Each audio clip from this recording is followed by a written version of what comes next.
The City of Dallas has added known resources and updated information in advance of inclement weather to the front page of dallascityhall.com. There's a link right at the top to updated weather information, which you are encouraged to revisit, as we will be making updates to it throughout the coming days. And to start things, I will first allow my peer director, Rocky Vaz, from the Office of Emergency Management, to provide an update as of this afternoon. Then we'll hear from other departments within the City of Dallas before taking questions, one per outlet, in the order of RSVPs received. Christina De Silva, before Director Vaz starts giving his report, can you in Spanish please give instructions for taking the live Spanish simulcast?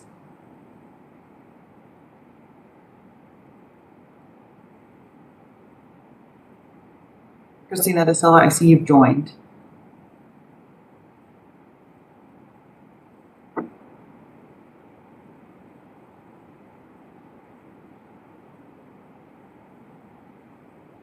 I'm not hearing audio from Christina Silva, so with apologies to the Spanish language broadcasters who are here for not giving instructions in Spanish. But if you would like, we do have a live interpreter available in the breakout room, which you can access from within the WebEx.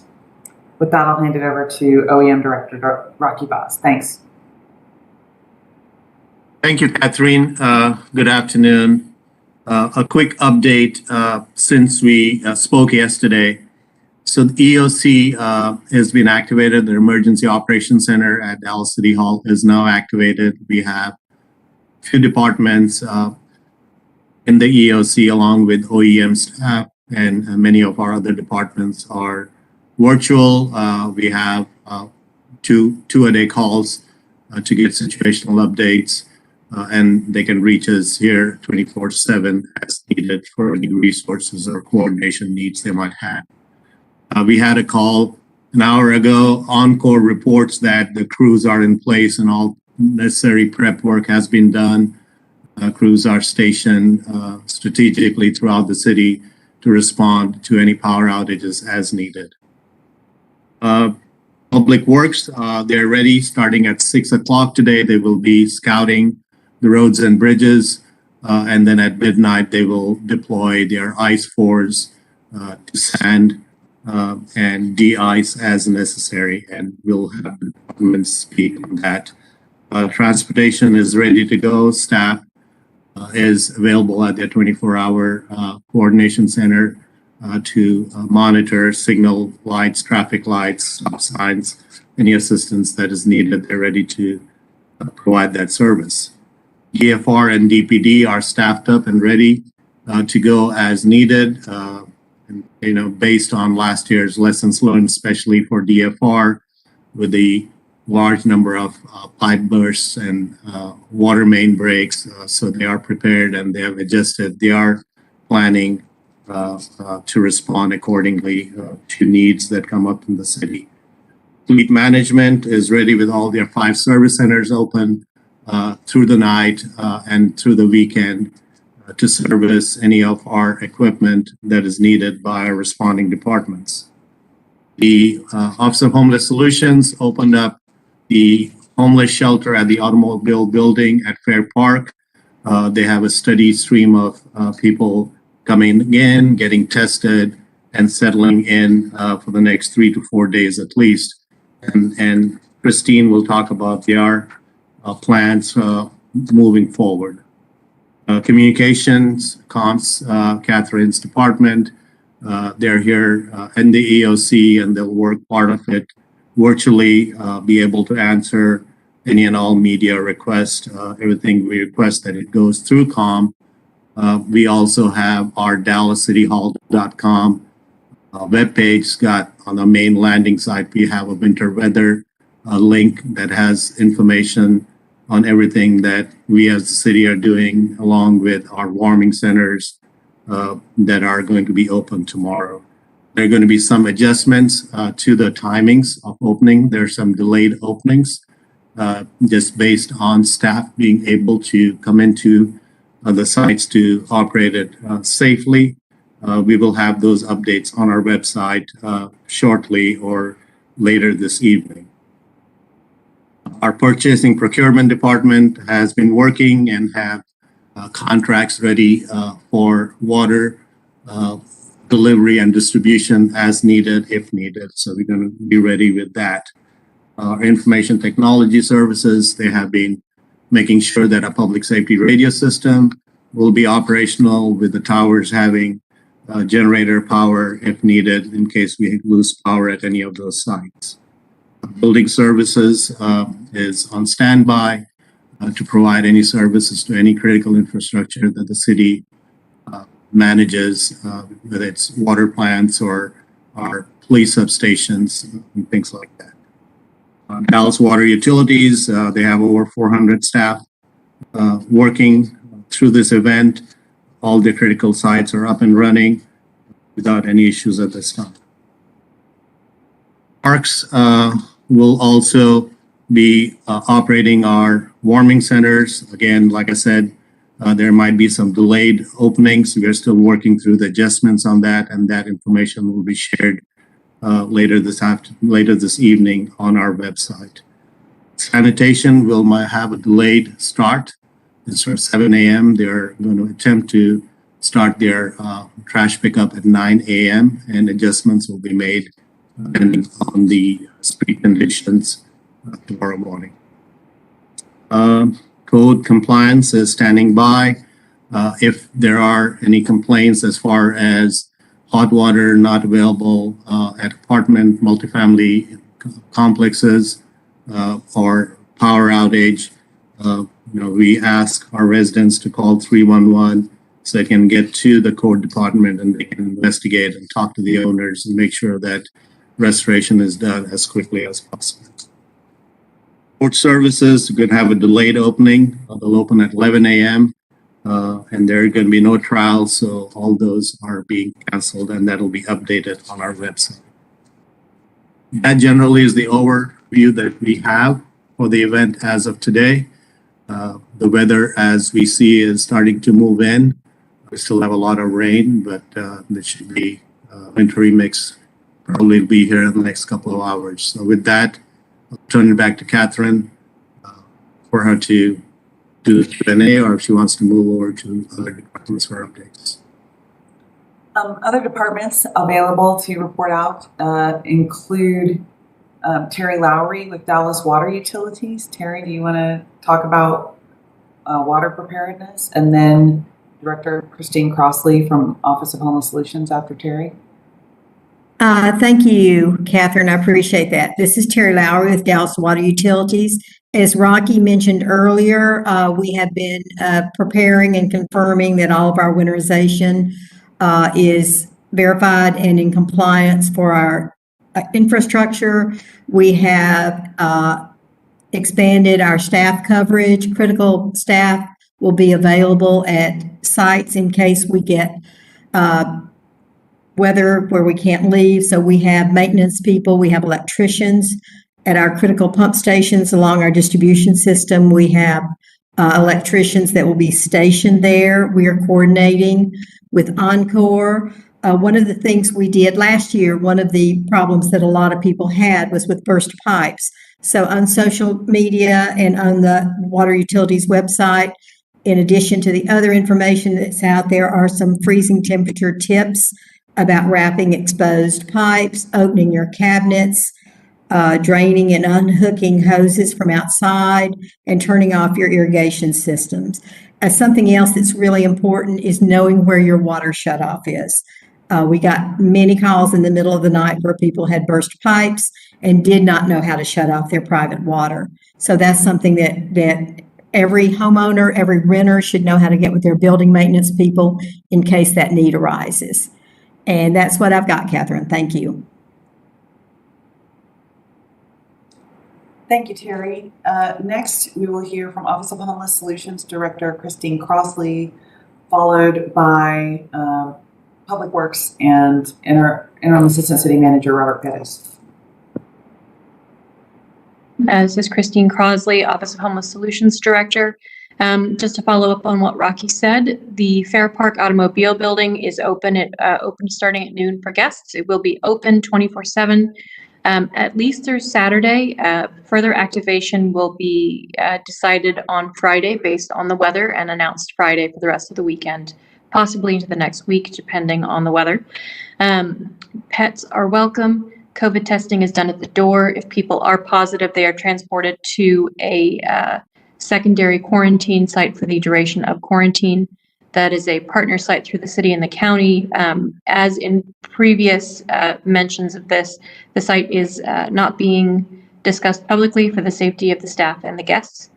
On site, all meals and refreshments will be provided. There is Wi-Fi. There's a section for the men, a section for women, a section for people who need more care, or for people who do not identify as either gender.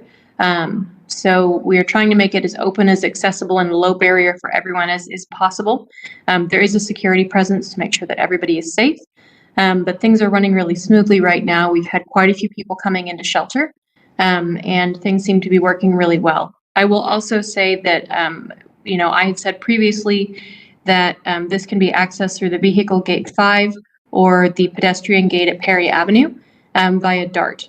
It can still be accessed via DART, but please do check the city website for the updated DART service table. And that's it for me. Thank you, Christine. Dr. Perez, Public Works. Or if we don't have Dr. Perez, then Gus Kulkarni. Yeah. Sorry, for Dr. Perez, then we'll have Transportation Director after Dr. Perez. Go ahead. Thank you, Catherine. Our Public Works teams have prepared to start scouting the streets and bridges at 6 p.m. Beyond that, around or at midnight this evening, we will start running our sanding routes with 20 sanding trucks.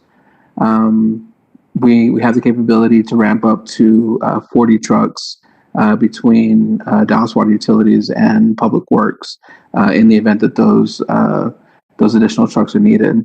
Our sanding routes primarily focus on major corridors, but if any emergencies or emergency need arises, if there's residents or so forth that need assistance, they can contact 301 and request that service.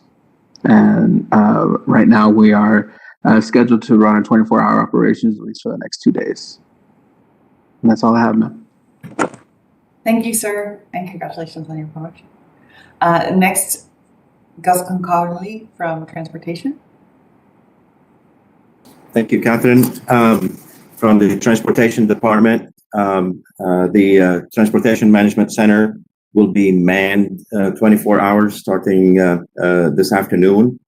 And our field crews will be on standby in basically just in case there are any signals are out, assuming that power is still available. If power is not available and if there is a power outage, I would ask that folks who are out there to treat the intersection as a stop condition, so that while we're coordinating with Encore on the restoration of power and so on. We will have also a few trucks available just in case we have knockdowns on the traffic signals to be able to clear the roadway. And we will follow the Public Works operation as far as the prioritization and triaging of the areas that we will be handling. That's all what I have. Thank you. Thank you very much.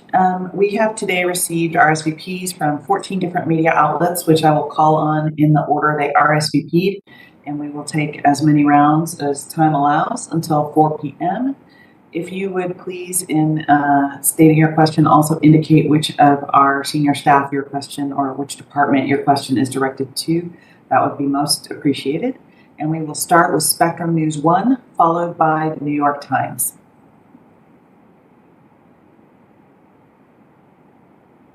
Sabatha with Spectrum News here in Dallas. How many vehicles, how many ice scrapers, I guess, will you guys have on the roads tomorrow?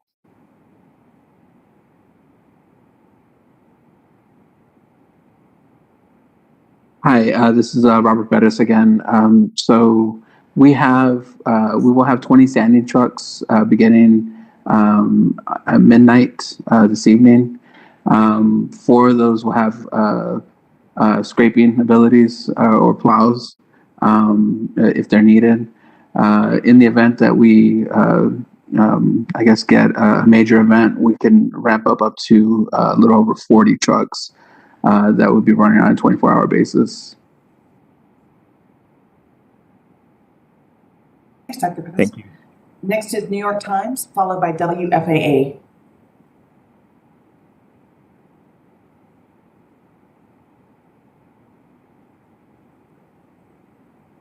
Not hearing from New York Times, we'll have WFAA, followed by CBS 11. With WFAA, just really quickly, are there any specific areas that you all are concerned about that could see more of an effect than perhaps some of the other areas?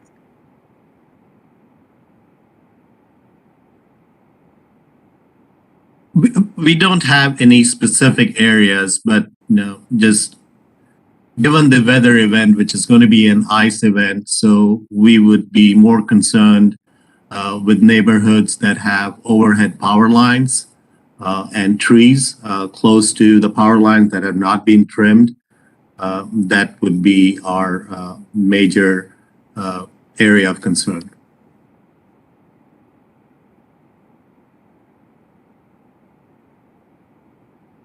The CBS 11, followed by Univision 23.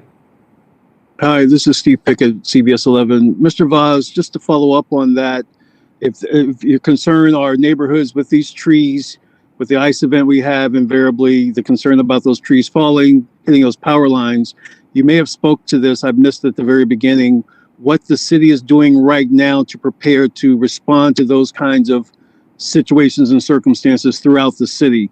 I didn't remember which department or which group you have designated to respond to those kinds of situations. So there are 2 things. Number one is, we're working closely with Encore, and they're aware of those neighborhoods that have overhead power lines and large trees. As far as immediate response, I would probably turn to Dr. Perez, if he can address that as to how we would respond to clearing that, working with Encore. And that we have down trees that involved power lines. We look to Encore to clear those power lines first, at which point we would go in and remove the trees if it were in an alley, or if it within private property, would be the responsibility of the property owner to remove. But again, anything that falls with Encore power lines, we look for Encore to clear before we assist. And did I hear you, Mr. Perez? You froze there a second. Just a quick follow. You're not starting to treat corridors in the city of Dallas until midnight tonight? Yeah, we don't treat anything. We don't do any pre-treatment. We start scouting. We'll start scouting at 6 p.m. In the event that ice starts before then, we have the capabilities to start. But we'll start our actual 24-hour rotations or 24-hour shifts at midnight. That's when we're scheduled to do so. But we, in the event that something happens before then, we're ready to do that as well. We're ready to go and deploy. Anyone should see a downed power line, they should avoid contact and call 911. Downed power lines can be extremely energized and may be very dangerous, and may be energized even when they appear to be down. Next question is from Univision 23, followed by NBC 5 and Telemundo.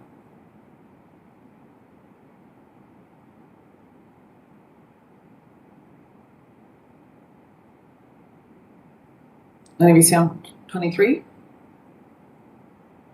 All right, next, NBC 5.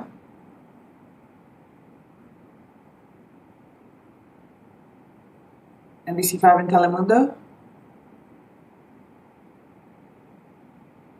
right, next is the Dallas Morning News, followed by KERA.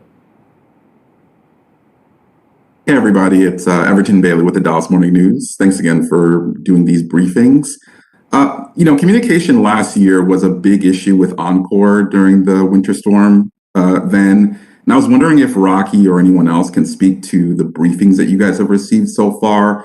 What changes has Encore made, or any changes that you've observed that make you guys more confident or not as confident about how they're going to be communicating with the public in the city heading into this weather incident?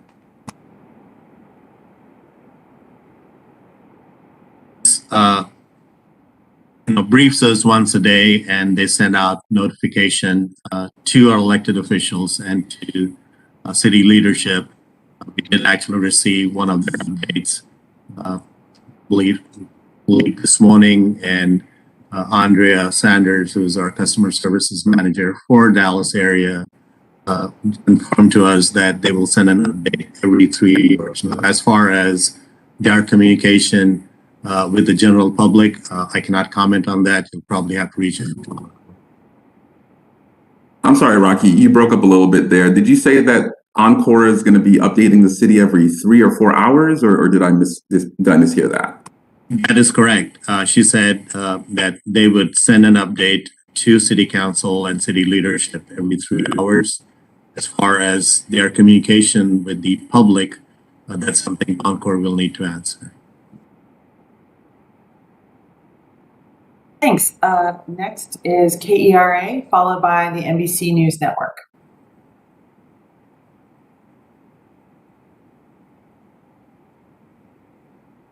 KERA. All right, NBC Network News, followed by KRLD.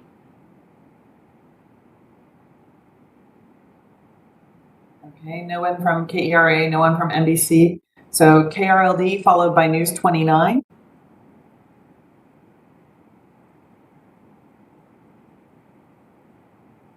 No one from KRLD. News 29, followed by Dallas Observer.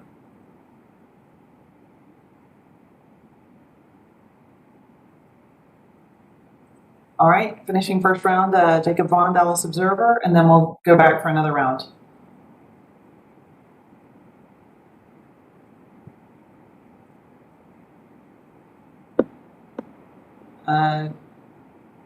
I don't see that Jacob Vaughn is still here, so we'll go back to Spectrum News 1. New York Times. WFAA. CBS 11, followed by the Dallas Morning News. I have a follow-up for Rocky. And Rocky, I know you were asked this question yesterday as well. I'll ask it again today for the general public of the city. What's your biggest concern? Where's your primary focal point for this winter storm that's headed our way? Our focal point is to ensure, if we do have power outages, that people have a safe place to go. And so we're preparing towards that. Concerns, I cannot pinpoint any one. It all depends on the event, how it unfolds.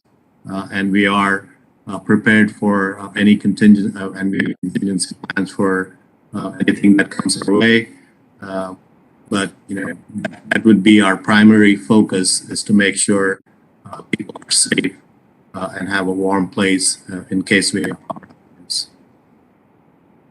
Technology is breaking up a little bit, Mr. Voss, so I'll just follow up because of your breaking up. But are you primarily talking about all libraries and rec centers, or are there designated recreation center locations that you've established for people to go to? And does that start now, or does that start tomorrow? So the warming centers start tomorrow. Our initial plans that all library and rec centers would be open. Now, again, we also have, staffing issues as to staff being able to come to those locations. Our library and park leadership are pulling the staff, making arrangements, even up to the where we are going to be able to offer transportation for them to come in. We will have a much better picture of, which of the locations will not be open versus which will be. We are hoping that the majority of the locations will open on time with a delayed opening, which we will confirm later this evening. But our plan is to open as many of our park and rec centers and our library branches. Thank you, Steve. Dallas Morning News. My question is for Christine. I was wondering if you can give an update on the amount of people who have gone to the new shelter at the automobile building, and if you had any idea on the amount of staffing you guys have there. Sure. I don't have a total yet for the night. Usually I will get a total around 11:30 each night for the next day. I know that when I talked to them a couple of hours ago, maybe 2 hours ago, they'd done 80 COVID tests at that point. So we have at least that. I know there were a lot of people lined up to get in, and more were being brought over by other shelter partners. Staff on site is a collaborative effort through OHS, Endeavor Staffing. Our calling is there, Oaklawn United Methodist, the Stew Pot, Austin Street, Salvation Army, MDHA, and I think a couple others, but it's all hands on deck for staffing.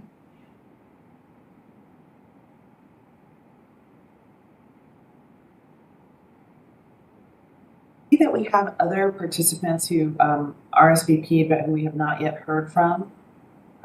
Anthony Cusimano from NBC Network News.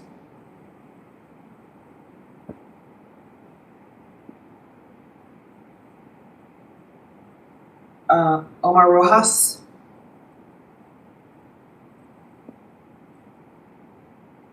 KXAS NBC5.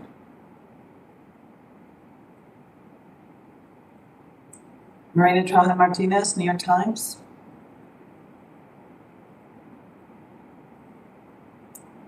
I'm sorry, I'm here. Can you hear me? Yes. Do you have questions? And I apologize, Catherine, if I missed it, but about the warming centers, last night it was reported that there weren't enough, well, the generators that were ordered got caught up in the supply chain shipping problems. So how many generators are available right now versus, a warming, something that needs the power to warm those centers? Do you know what I'm saying? Yeah, this is Rocky. I'll answer that question. None of our recreation centers have generators at this point. We, after the last year's event, we got approved for 8 fixed generators, and we're working through that process. Those generators will not be installed and ready this winter, with this winter event or this winter period. We are we are planning on getting those installed late spring, early summer, so they will be available for next year. We also are been working towards what we call Power Packs mobile generator on a trailer along with an HVAC system that can go in and warm or cool a large gym or center. And unfortunately, due to supply chain issues, we have not received the complete packages yet. We have received pieces of them. We are hoping the next 2 weeks we'll have complete packages that we can then move them around to various rec centers or libraries as needed. Rocky, okay, so how many, and this is obviously only if power goes out, right? You would need a generator. So how many generators do you have right now, fixed ones and mobile ones, that could be used for warming centers if the power goes out? And we don't have fixed generators at any of our rec centers, and we do not have complete delivery of the mobile generators that I talked about. So the answer is we don't have generators If power goes out, we have other plans, such as, our convention centers that have backup generator power and some of our other larger facilities that we're looking at.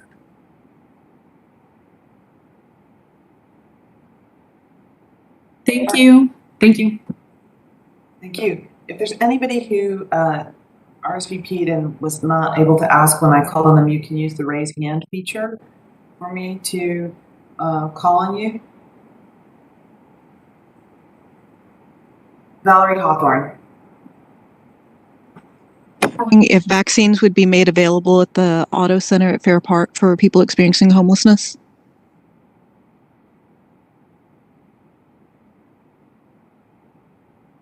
Thank you for that question.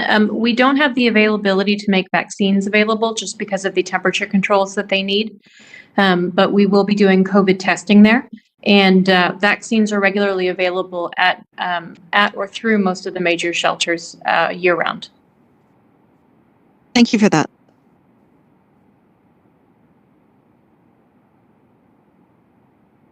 I don't see any other hands raised besides Ms. Hawthorne's, and I think your question was just answered. Tomorrow morning, media availability will be again via WebEx, but earlier in the day, we'll provide information to RSVP shortly, and the WebEx will be held at 11 a.m. on Thursday morning. So stay tuned for that information via email, and please stay safe. As always, if you have questions, you can send those to media@dallascityhall.com, and our team will do our best to timely respond. Otherwise, we'll see you tomorrow at 11 a.m. Stay safe, avoid treachery, and look out for your neighbors, and stay warm. Thank you.